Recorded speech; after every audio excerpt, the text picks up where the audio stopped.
Should we start this off here? Episode 48 of Utah in the Weeds? Yeah. How you doing, Tim? I'm doing great, Chris. I'm excited to have people listen to this conversation. Randyl Nielson, who's a patient and really got involved in the cannabis space in a unique way with his photography.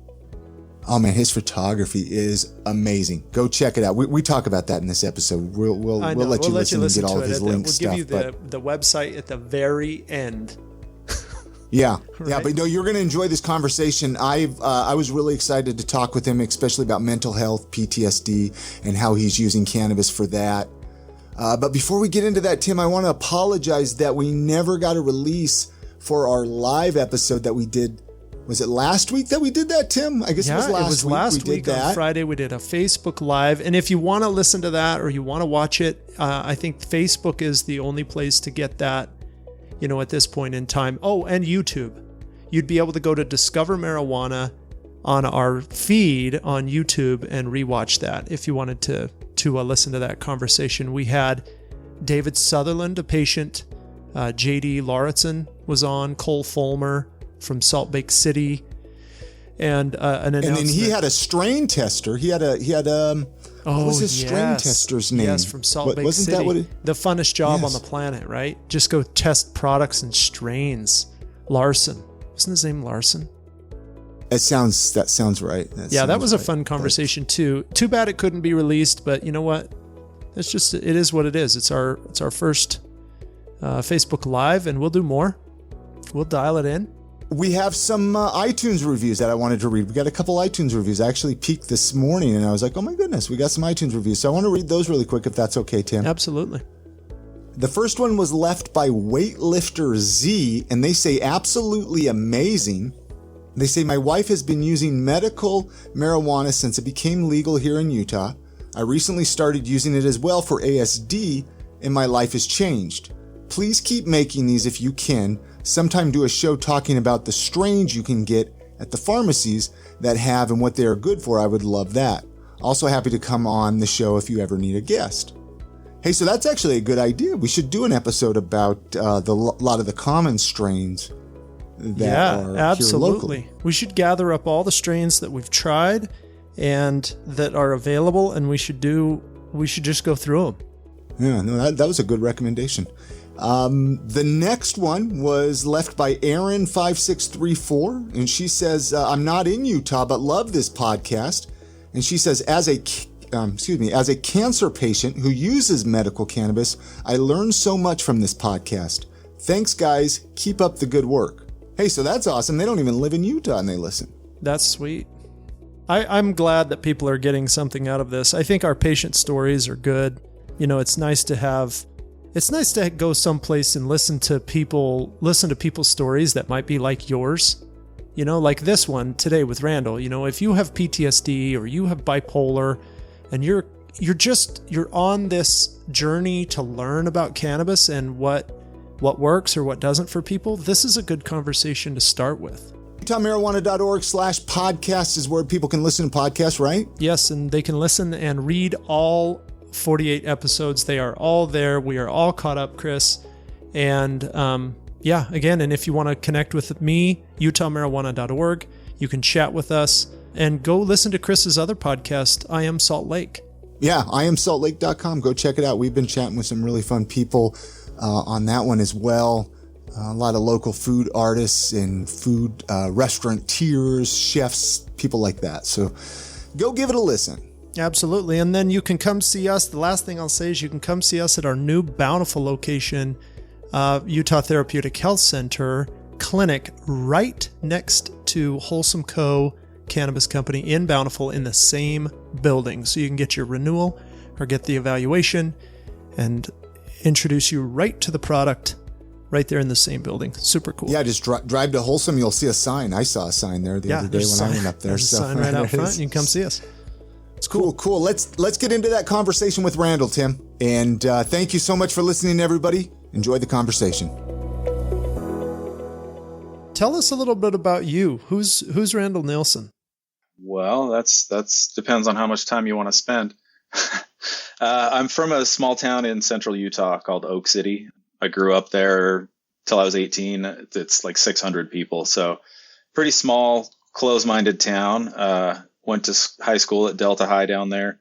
Did a lot of things that I regret, obviously, as most adults do, and they're looking back at high school. But maybe it was an interesting place to grow up. I was a bit of a counterculture person there. I wasn't really well liked by a lot of people. I was a skater punk kind of kid.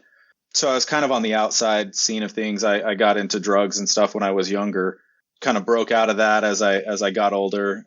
Got married, divorced, married again. I've been married now for 18 years to an amazing woman who's dealt with more than I could possibly imagine anybody could deal with. But so I got remarried.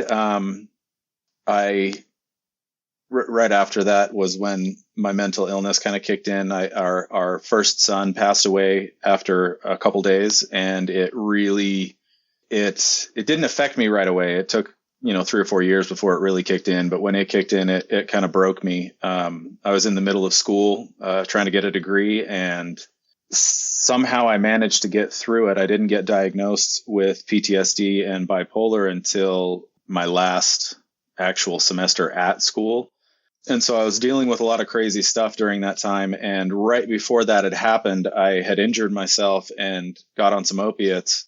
Got pretty heavily hooked on them after being clean for 8 years, and overdosed one night. And I hadn't told my wife anything about what I was doing. And so it was a surprise to her. She didn't really know what was going on. And it was a real wake up call to me that I had gotten in over my head more than I really thought that I was going to.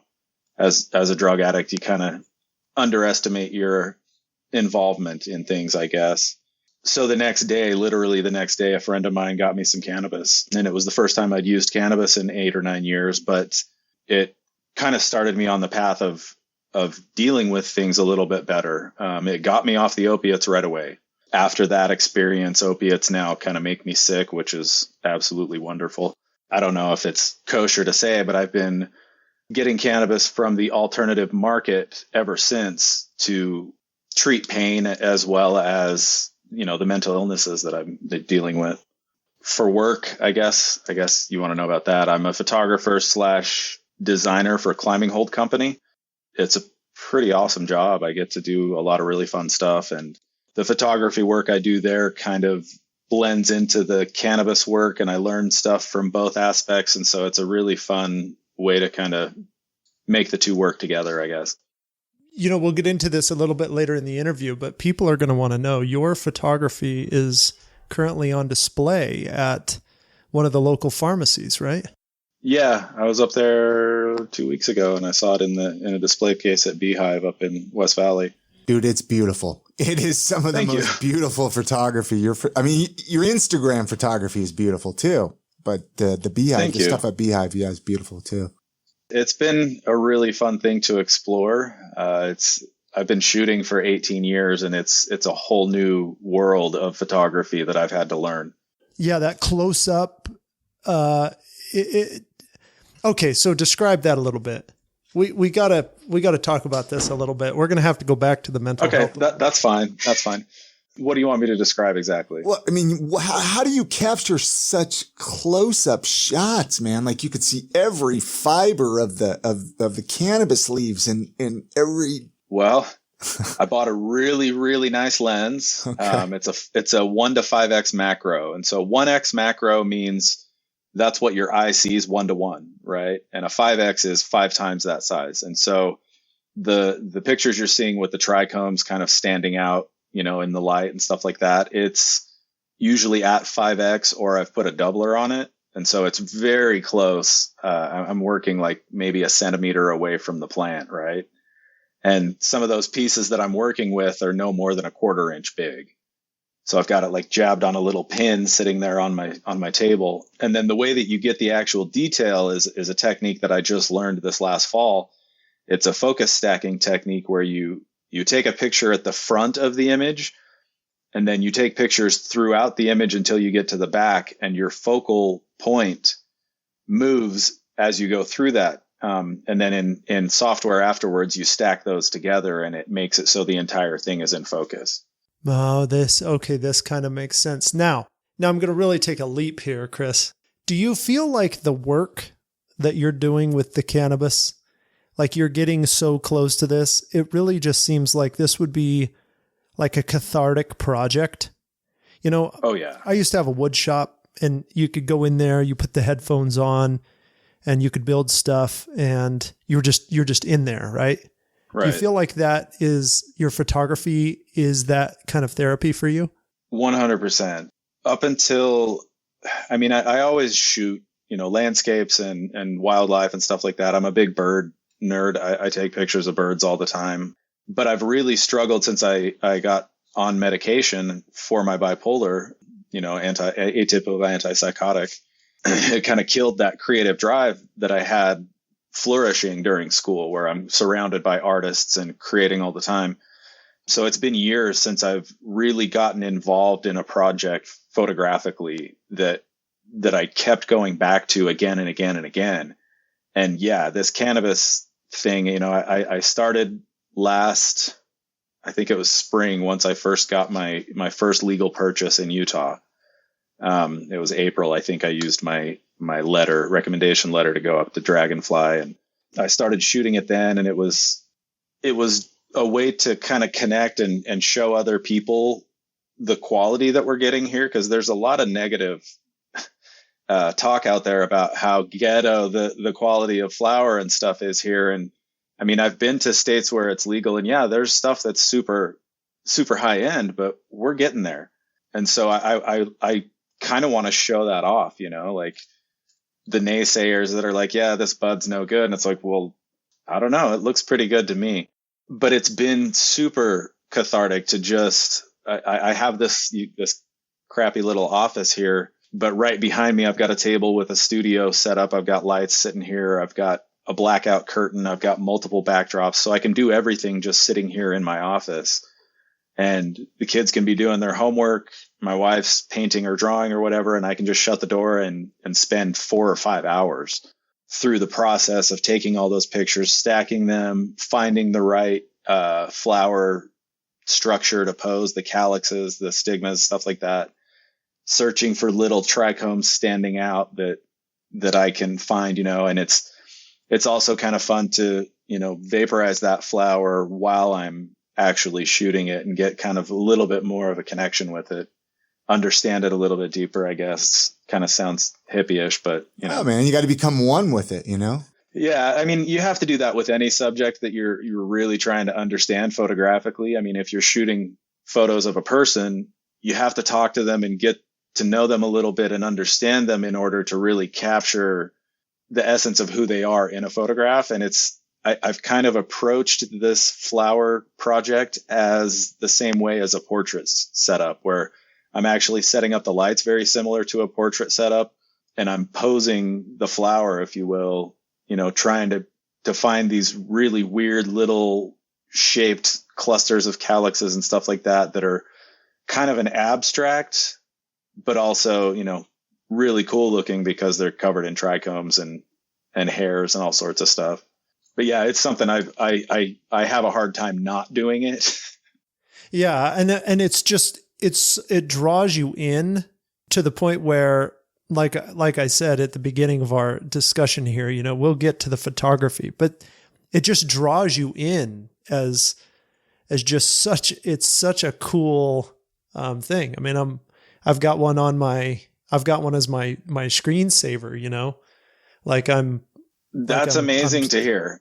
I love having people connect with my work, whatever it may be, but I've gotten compliments and stuff like that through my Instagram page. But the coolest thing that's come from it is I've shared a little bit of my bipolar and PTSD on there in posts, but I have people coming to me, messaging me in the private messages that are asking me for suggestions on flower, on what works for whatever symptoms they're trying to treat, asking me for advice on different things. And it's probably the coolest thing that's come out of this is being able to connect with other people and just say, yeah, this works for me because of this and this.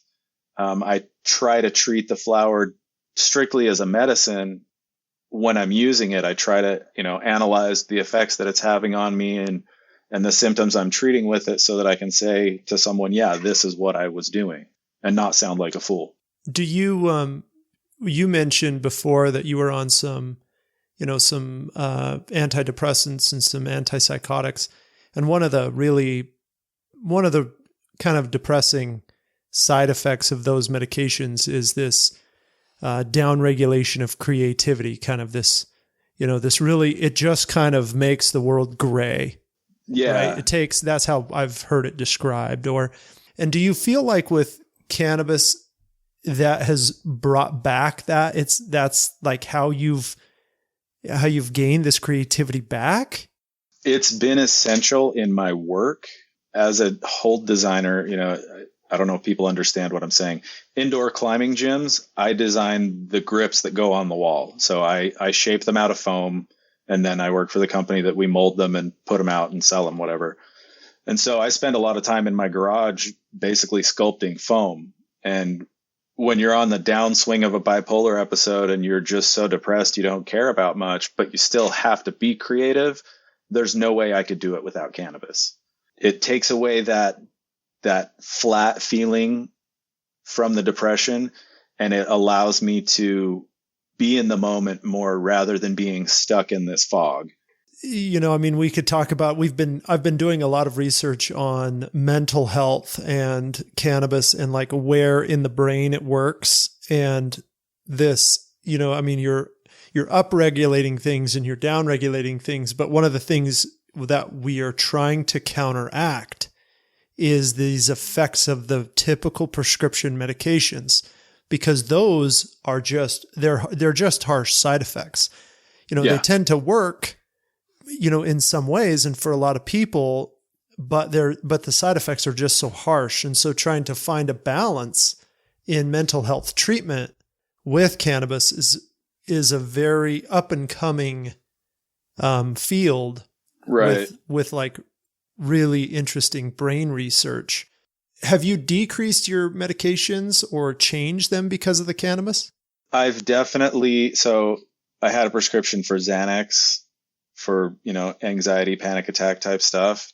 I used it 3 or 4 years ago. We went out to New York, New Jersey for a vacation, and I didn't have any cannabis with me while I was there. And so as I was dealing with extreme anxiety, I was taking that, and it was making me feel better in one way, but worse in other ways. Luckily, by the end of the trip, a very kind friend out there had found me some edibles from someone who was a medical patient in New Jersey. And I was able to actually relax enough to enjoy the flight home and not be miserable the whole time. I'm very happy to be off of benzos. I hate them. I try not to use them anyway, but ever since I've been buying medically in Utah, I have not had to take a single Xanax. There you go. As far as the atypical antipsychotics and stuff like that, I got really lucky that I only had to go through 3 or 4 meds before I found one that worked. And then just recently we added an antidepressant so that I could kind of stay out of those 9-month-long mild depressions that I tend to get into. But the cannabis is a very, very active part of my treatment plan. I have a variety of not only different types of flower, but I have tinctures and edibles and vape pens and stuff like that, so that I can tailor exactly what I need for the symptoms that I'm dealing with. Because with the PTSD bipolar combo, sometimes you just don't know what the hell you're gonna find when you wake up. You can be happy and having a good day, and you wake up the next day and it's going to be 3 or 4 weeks of pure hell of being miserable and depressed, or even worse, getting into a mixed episode where your anxiety is amped up. And the cannabis is essential in calming me down. The way that I used to describe it to my wife before she got her med card and got to understand how it works is it's like a nerve blanket. So it's like my nerves are just fried, they're frazzled, they're raw. And it's like somebody just put a blanket around those nerves and just calmed them down and helped me relax. It's a good way to explain it.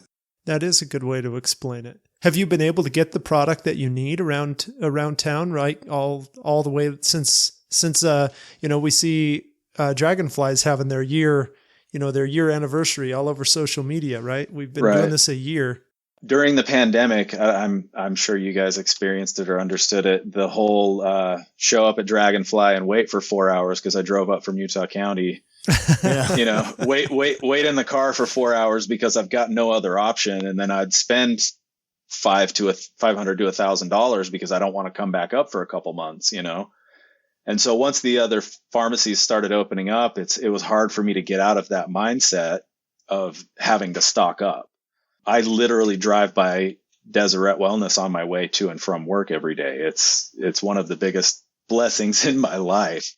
I can just stop on my way home and say, I need some tincture today. I'm out. And, they've had pretty much everything that I've needed most of the time. I mean, there's obviously been some shortages of flour here and there, and it's been a little bit slow going getting like the RSO and the concentrates and things like that going. But other than maybe needing a little bit more on the concentrate side of things, I've been pretty happy with everything that I've been able to get a hold of. Do you like those guys down there at Deseret? Oh yeah, they're great. They're awesome. Yeah, I love going in there. I dropped off a few photos to them just so that they could put them in their break room and stuff. And so we always talk about that kind of stuff when I go in. It's great. I know, right? Like at Beehive, your backgrounds are all black and the vibe in there is a little different. Down at Deseret, the vibe's white. You're going to have a white background with your... Well, I can do that. Yeah. Yeah, it's definitely doable. But yeah, I really I like the way things are starting to pan out. It would be nice, once the other pharmacies down south open up so that there's a little bit more option if I'm traveling that way. But, if you're prepared, it's not that big of a deal anyway, because I don't have to worry about driving with cannabis anymore. Isn't that nice? Yeah. I don't medicate before I drive, but if I'm going on a 3-hour drive, I know that by the end of it, I'm going to get there and I'm going to get medicated and I'm going to feel better. And so it makes that drive a little bit more tolerable. What's your favorite way to consume cannabis? Like you mentioned all the ways. Okay. So, vaping. Okay. Yeah. Dry herb vape is my favorite. I love the whole plant aspect of it. What kind of vaporizer do you have out there? What was that one? This is a Riser Solo 2. I'm not familiar with ARIZER. ARIZER Riser 2. And it's looks like it's got a pretty good sized battery there. So this one, it's not awesome for being portable as far as outside the home, but for being in the house and walking around, it's amazing. It's about a 3-hour battery life, but you can also use it while you're charging. My favorite thing about it is it's an all glass vapor path. So the flower never touches anything besides glass. There's glass stems that you pack flower in the end, and then you put it down in the chamber, and it's got a convection air coming through and heating it up as you draw. People who get into vaporizers, they end up in this glass or ceramic thing, don't they? Right? It's all about the taste. The flavor is amazing. Right? The flavor's a little bit better. The draw with your vaporizer does the draw have to be really slow? Like the Firefly is it doesn't have a glass all the way through, but the draw has to be so slow to get that air to warm the plant. No, it's got like this jet fire thing at the bottom of it. And so the chamber is heated partially, but then it's got the heat jets underneath so that as you draw, it just heats it immediately. So the only thing that affects the draw is how tightly you pack it. Did you get that here? Did you get the vaporizer here locally, or did you have to order it? No, I ordered it. This is actually, I've had 3 of theirs so far. I have a smaller portable one that I gave away to a friend, and I just ordered another one like 2 weeks ago, and they still haven't gotten it to me. So if you're going to go for a riser, do it from Planet of the Vapes or another second party. Their customer service isn't great. Their products are amazing. But yeah, as soon as the law was passed a little over 2 years ago, right? Mm-hmm. It was in December that it happened. I got a letter of recommendation from my APRN, my psych APRN. I've been working with her for 7 years now. We're very well versed on what works for me and what doesn't. And so she's very supportive of this. She's actually become a QMP recently. So I'm going to have her taking over my card recertification stuff. Yeah. Cool. But yeah, as soon as that law passed, I bought a vaporizer and I stopped smoking. And I tried it once since then, and it tasted like I was sucking on an exhaust of a car. Yeah, I think I wish everybody had that experience, huh, Chris? With what? Smoking it? With smoking it, right? Like, there's been some. I don't know if I'd say smoking on the exhaust of a car, though. That's. Well, I'm talking like the flavor. Sure, right? The flavor was just not there from the smoke, and my lungs hurt the next day. My mouth tasted like I drank hot coffee and burned all my taste buds off. Like it was such an unpleasant experience that I'm just like, yeah, I'm never going to do that again. We're gonna put you on a commercial for the Department of Health. They love you. They love you all of a sudden. They love you. No, it's great. No, I mean, but you speak a lot of truth because I used to be a cigarette smoker, and now when I get around cigarettes, I'm just like, oh, that's disgusting. What's going on? When you're part of it, you don't think it's going on, until you pull up. Do you guys still get that craving though of cigarette smoke? You walk around somewhere and you'll smell somebody smoking cigarettes and you're like, oh man, that smells like it would taste good. No, not really. Am I the only one that happens to? Dang. On a very rare occasion. Should I have not admitted that? No, I hear of people that happens to, but it just doesn't happen to me, luckily. So I don't know. I think it's because I grew up with some smokers, and so it's got some sort of limbic system, some sort of like emotional brain connection for me, right? It brings me back to some childhood thing where I was like, oh yeah, my family smokes. So did we ask what your favorite strain is, Randyl? What's your favorite strain, your all-time favorite strain that you're enjoying, or at least strain you're enjoying these days? All-time favorite? It's kind of a tie between Afgoo and Durban Poison. Because Afgoo, I haven't been able to find it in years, but it's just mind-blowingly good. It's amazing. But the Durban Poison that came out from Standard Wellness last fall, I stocked up on that when it came out because it was fire. I actually just vaped the last of mine a couple days ago. It's been fantastic. But as far as like being able to regularly go back and get medicine, Dragonfly's Lava Cake. And now I recently got it the second round or maybe the third round of the Standard Wellness Miracle Alien cookies. Okay.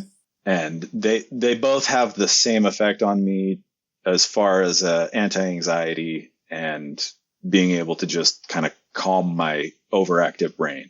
Is that the same with Durban Poison? Because isn't Durban Poison a pretty good sativa? It is, but because it's a land race, it acts very different than almost every other sativa. Like I picked up some of the Good Sun Green Wildfire, Green Crack. Yeah, that stuff gives me some anxiety, and I have to use it like when I'm depressed and I need that upper. It's great for that. But the Durban Poison, it calmed me down. I don't know why. It was just it's great. This finding that equilibrium, man. Finding the equilibrium. Finding that happy place with the flower and like all that's going on in there, the entourage effect. Yeah. That's cool that you're using different strains for different types of things. And I think it's good for people to hear too, right? Like that Green Crack. I mean, it can give you a little anxiety. So you got to watch out. Yeah, definitely. Some people, Durban Poison would be the same way, right? I did. Yeah. I talked to, I think one of the bud tenders or the pharmacy agent, over at, Deseret, and he said, yeah, it gave him a little bit too much anxiety. He didn't really like it that much, but like my wife, who has high anxiety as well, it was the same thing for her, just completely calm and relaxing, and yeah, just so mellow. Interesting. Just goes to show you that it's so self, right? Like you have to give yourself permission, first of all, to experiment with your medicine. Yeah, and this is so foreign to people. Well, it's bizarre. Yeah. But but on the other hand, you said it in the beginning of our interview, you were lucky with bipolar and it took you about 3 medications to find the right one. Mm-hmm. So most people with with a bipolar condition or a severe mental health condition, they might try 3, 4, 5, 6 different medications over the course of a couple of years. Right? Yeah. Mind you, a couple of years in order to find the right medications. And so is it that much different that we're trying different strains, different delivery methods, different ways of, different consumption methods with cannabis? I could see there's an argument that it's not that much different, except you have to give yourself permission to experiment. It's the stigma, right? We're not supposed to be doing this anyway because it's federally illegal. And so for me, most of my life, it's been something that you don't talk about. You know, there's the code, people, you can tell, that guy's a stoner, but you don't really talk about this kind of stuff because you don't want to be prosecuted for it, right? You don't want to get in trouble. And so, you now you have the ability to say, hey, I can go do this. I can go to the store. I can try this out. If it doesn't work for me, I can go back and try something else. And I can drive to and from there comfortably knowing that if a cop pulls me over, Isn't that awesome? As long as I'm not medicated, it's amazing. Have you run into any problems with the law since anything? Or, I was just curious. I have not. I kind of like anxiously awaiting, like excited, but not, it's just nice to have that. I had a run-in with law enforcement. It was right before I got diagnosed. I was self-medicating and I was being dumb on a manic tear and I ran into law enforcement and got charged with cannabis to not have that possession? Anxiety. Yeah. I got charged with possession and paraphernalia, and to not have that paranoia and anxiety, of, are my neighbors going to smell it? I'm out in the garage. Are they going to know? Are they going to call the cops? It's hard to really let yourself have permission to medicate when nobody else wants to give you that permission. And so now that we have this law that says, go do it, go try to find something that works for you. The only thing that's weird about it is it's kind of, you go figure it out. Maybe you talk to your pharmacist or you talk to your doctor a little bit, but it's still kind of just an experimental thing. Whereas with pharmaceuticals, they've got a longer history of what it can treat. And so they can put you in a little bit better general direction right away, theoretically. Yeah. Theoretically, you kind of have, this is the algorithm and, this is how you treat it. Well, bipolar. You don't have the EVS system to work through. Right. You can just write a prescription on my side. You can just write a prescription. They can take it down, they can fill it, and they can start feeling better. Well, a perfect example is like for bipolar, the go-to is lithium, right?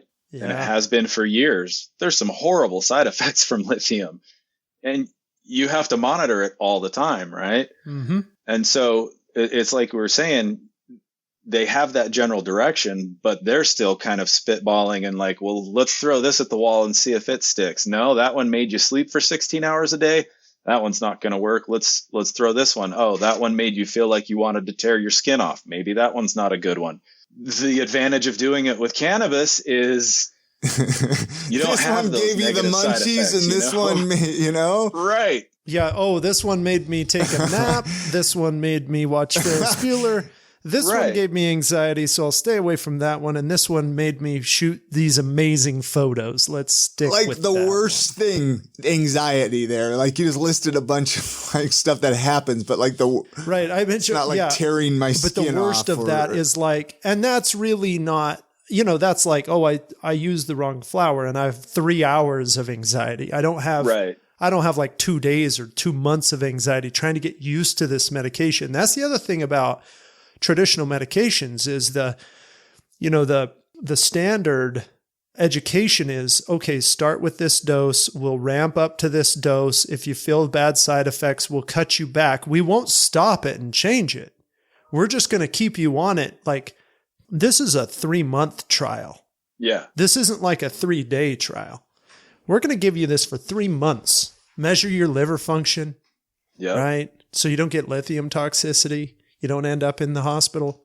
Yeah, it's scary shit, man. Like you read those warning labels on some of that medicine and you're like, I really don't want to take this, but what are my other choices? Right. Well, now your choice is medical cannabis. Right. So like benzos, perfect example. They're one of the worst things to come off of once you've become dependent on them. You know, there are people that have literally killed themselves because they were under so much extreme pain in one way or another coming off of those drugs. And to not even have to deal with that is a huge blessing, you know, to be able to say, like I was telling Chris earlier, before we started recording, yesterday was actually not a good day for me to do this. So today works out better because yesterday I was super high anxiety. I had to take a high dose of that standard RSO, and it didn't even kick in until fully until our interview would have been over. Mm-hmm. But I know that it works for me. It's not as instant necessarily as a benzo, but as far as treating my anxiety symptoms, a high dose of edibles does the exact same thing, only better. How often do you have those days, you know, with your conditions? And do you think that those days are decreasing overall? It depends. It's kind of situational. My PTSD is fairly complex. There's death, and then I rolled a car a couple years ago, and so driving's an issue for me. And there's a lot of issues that go into my anxieties. And whenever I'm in an elevated or lowered mood state from the bipolar, it ramps up those anxieties quite significantly. And so it's something that I still deal with fairly regularly. Maybe not every day, maybe not every week, but it definitely happens pretty often. Like I worry about my kids walking home from school still, like pretty heavily, to where I check the ring sometimes, you know, in the middle of the day to make sure they made it home, just because I have that anxiety about a child dying. Therapy has helped immensely. It's helped me be able to actually talk about it without breaking down. But I don't know. I was up skiing with a friend the other day, and he asked me, he's a doctor, an ER doctor, and he's like, do you think you're ever going to get past this? And I couldn't give him an answer because I don't know. I know that I'm at a point where I can function with it and get through life and not have it break me apart like it used to, but it still affects me, you know, fairly regularly. This idea of getting past it might not be the right way to, you know, in my opinion, this is my opinion about behavioral health, but it might not be the right way to look at it. Over time, if you can try to tell yourself a new story, right? That's really that's what we're trying to do with behavioral health and with these mental health therapies, is trying to allow the patient to not have to avoid certain situations. Like you, if you rolled a car, we've got to have you be able to drive a car and not avoid driving a car. So we need to learn that behavior, but we need to learn a story. We need to teach the brain a new story. The new story being, your kids are coming home. They're safe. Well, and you're going to get to the store in your car. You're safe, right? And that seems to be time related plus all of these therapies. Yeah, definitely. But I'm not sure we want to understand it like get past it. Get past it, to me, there was a study that I read recently about how they figured they're starting to understand how cannabis helps with PTSD, and it helps rewrite those traumatic memories like you're talking about, to rewrite that story. And to me, getting past it is getting past those triggers. I was triggered the other day by just a random situation, being in the wrong place at the wrong time, and something just snapped in me, and I had to leave and go, you know, kind of collect myself. And that's what I mean by getting past. I want to get past the point where I have to worry about that as much. Yes. You know, and like I said, that depends a lot on therapy, but also on medication. Oh, totally. And cannabis makes it easier to not have to avoid those situations, right? Right. You were mentioning like not having to hide, like smell of cannabis with the neighbors and friends and da-da-da-da. I mean, are your family and friends and whatnot pretty supportive of your cannabis use, or are you still kind of don't talk about it, or what's that situation? You were mentioning your wife is a medical cannabis patient as well. I'm not shy about it. I don't openly go to my neighbors and actually, I guess I did. My next door neighbor, after I got my card, I just said, "Hey man, just so you know, if you smell anything, it's legal. Don't worry about it. You don't need to call the cops." He's like, "Cool, no problem." I have other neighbors that wouldn't react the same way, so I haven't approached them about it. I'm more than happy to discuss it with them if they feel like it needs to be discussed. My family is very supportive. My mom, now that she understands kind of more about it, she's very supportive of it and very glad that I'm doing it. My dad is actually looking into maybe getting a medical card for himself. He's had some, he's got metal plates in his back and different things like that. And so he's actually starting to look into it, which is a surprise because I didn't think that would ever really happen. But yeah, I'm pretty supported in it and I'm pretty glad. I was just curious because I know a lot of people, or a handful of people that I've talked to, they're interested in it, but they're nervous of like what their family might think, and they don't feel they have anybody to talk to about it. I don't know. And I'm sure Tim's seen similar people like that, or talk to people like that. So I'm sure it's common here in Utah because people live in Utah. I mean, no offense. It's like, this is Utah and people don't know how to use cannabis or how to even approach it. How to even approach it. Yeah. And that's why for me, like, I'm not judging anybody for smoking or doing anything that's not spot on with the law. For me, I try to follow the law as well as I can, like to the letter, so that I'm promoting it as a medicine and not as somebody just getting high, because that's the big argument from everybody against it was it's just going to turn into recreational, and in my eyes, if you're posting on Instagram, you doing bong loads with a lighter, that's smoking it. And you signed a document that said you weren't going to do that. Mm-hmm. And so I think being on point with it and following those rules and treating it like a medicine, that's what kind of brought my mom around and made her more understanding about it, was saying, okay, Mom, here's the law.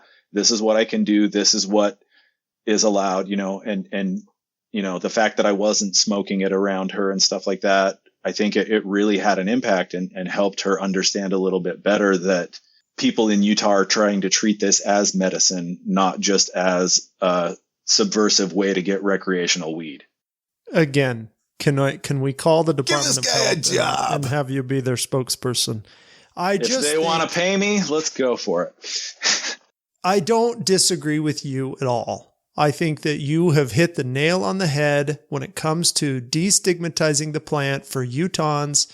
It's about laying out the rules, laying out the benefits, the risks, saying that it's legal, educating people about it, and giving them access. Yeah. And then treating it like another tool in the toolbox from my side, the provider side, right? And then see what happens. Yeah, and I think even a big part of that is just how we talk about it, what words we use to describe it, right? Yeah. If we're saying, "Hey, I got to go get my weed," somebody's going to be like, but if you're like, "I've got to go pick up some cannabis, I'm having some anxiety," they tend to have a little bit more understanding and like, "Oh, okay, yeah, that makes sense that it would be something you could use." Yes. What would you tell somebody who's listening that might be a little apprehensive about trying it? What would you tell them? Like they might be a little skeptical. So my wife was, even after I got my card, or had my letter and got my card, she was still a little bit skeptical about using it for herself, about getting her card. And I'm like, hey, you've experienced the same trauma that I have. It's okay for you to go and find something that helps you treat this anxiety that you're dealing with on a daily basis. And for her, it was taking away that whole smoking aspect and turning it into a medicine, like we're going to go get you some gummies. We're going to start you at 0.25 milligrams so that you don't freak out, because even that 5 milligram can make some people really turned off to cannabis as medicine. They're like, no, that was too much. I can't do it, but you go 2.5. It's nice to see some of the smaller doses coming for those kind of patients. Like some of the tinctures, my wife has one of the Boojum sprays that's only 2.3 or 2.4 milligrams per spray. And so for her, 5 milligrams is her max. She doesn't want to take more than that because it makes her feel loopy and out of control. And that 5 milligrams is almost too much to be able to go do the things she needs to do throughout the house and throughout the day. And so if she takes that 2.5, she knows that her anxiety is going to be lessened, but she's not going to have that messed up head that she's, trying to avoid. Yeah. Thanks to Boojum for those sprays. Their tinctures are amazing. And their tinctures are pretty good too. Everything about their tinctures and sprays are amazing. I have one in my office. Did you catch that episode we recorded with, what's his name in my mind? Dashel. Yeah. Dashel. Dashel. I haven't had a chance to listen to that one yet. Yeah, it's pretty good. You got to listen to that one. We talked to them about the Boojum tree and their whole outlook on things. And they've got some legit products. I read their research papers, and I really like that company. I like their products. One of the great things about them besides their products is, like, in their social media, they're doing everything they can to educate patients about why they're putting what they're putting into their product and why it should be helpful for you. Yes. Instead of just, here's a tincture, it's got some THC and CBD, good luck. They're saying, here's a tincture with Citrol in it. The Citrol does this. This is why you want this one. If that doesn't work, go get the myrcene one or the limonene one, or, they're starting to tailor it for exactly what people need. Yeah, it's a pretty cool idea. And their products are really cool. Yeah. So, Randyl, what's your website? Do you have a website up for people to look at to connect with you or to see your photography? Yeah, it's nielsonphoto.com, NIELSON photo.com. Just my last name. And right now, I still have to go figure some things out. I got it roughly thrown together the other night because I was worried you'd ask me about it. Yeah. I just updated all the photos. I had a bunch of old stuff on there that wasn't that cool. And so I updated it recently and got some of the more recent macro stuff on there. I'll tell you what, if you have listened all the way to the end of this podcast, and then you have got a treat, because nielsonphoto.com, I am on it right now, and I'm telling you what, these photos are fire. Thank you. They're off the hook. I mean, trichomes in detail. You've got that brown, I don't even know what to call that, like that tail off the top of the flower. I think that's the stigma. The stigma? I mean, these things the little hair thing, yeah. They're so awesome. Thank you. Yeah, people are going to love this. I don't want to get any hopes up, but I did just receive from China today an adapter for a microscope objective for my camera so that I can get way beyond that 5x magnification and get in there even further. Oh, yeah. So it's becoming a little bit of an addiction. I'm if you're buying microscopic lenses from China, then yes, I could see. It's the only place I could find what I needed. You need to put some of these photos in your office, Tim. Yeah, it's done. This is on the list. There's no question that you're going to be able to see these photos in my office. I'm not 100% sure if it works yet. I'm trying to set it up so that people can buy prints off the website. I don't know if anybody's going to have a problem printing pictures of cannabis. So I've got to make a test print or two and dude, if you took these somewhere, they wouldn't even know what it was. If that works out. If you just, yeah. Well, that's the thing. Yeah, that's true. With the macro ones, for sure. Yep, for sure. And we're going to put a blog post together about this because it's so cool. Yeah, I love these this are really plant, cool. man. I'm sorry, I'm getting sidetracked. Tim's looking at weed porn. I'm mesmerized by these photos. Sorry, I'm looking at weed porn. I'm okay with that. I will not complain. It kind of is. I mean, that's really what it kind of looks like. Sorry. But cool, man. Yeah, go check out his photography. It's, that's what, when I saw that you were interested in coming on the podcast, Randyl, I was like, man, I already love his Instagram stuff, And so that was why I was just like, Thank you. Your outdoor photos are cool. Your story is great. I'm really excited for you. I think I'm just so happy that you found that creativity again. Yeah. Through cannabis. Yeah. That's just exciting. It's a game changer for sure. I wouldn't be able to do what I do for work without it. It's just, there's times when my mental health doesn't want me to do anything and I have to do it. And cannabis usually almost always makes it happen. Anything else you want to talk to him about, Tim, or anything you want to talk about Randyl, or anything? I mean, I know you really wanted to touch about mental health and PTSD and all that. I wanted to make sure you talked about everything that you wanted to talk about there. And yeah, I mean, I feel like we kind of covered everything. Yeah, your website one more time is nielsenphoto.com, and then your Instagram is what's your Instagram name? I didn't have that written. So the one for the cannabis is utah.herbal.medication. Cool. And then I've got a separate one for just random photos at Randyl Nielson Photo. Nice. Well, thanks for coming on. Oh, thank Appreciate you. having it. I appreciate it. Thank you for liking my work. Yeah, you it's bet. nice to hear. All right, everybody, stay safe out there.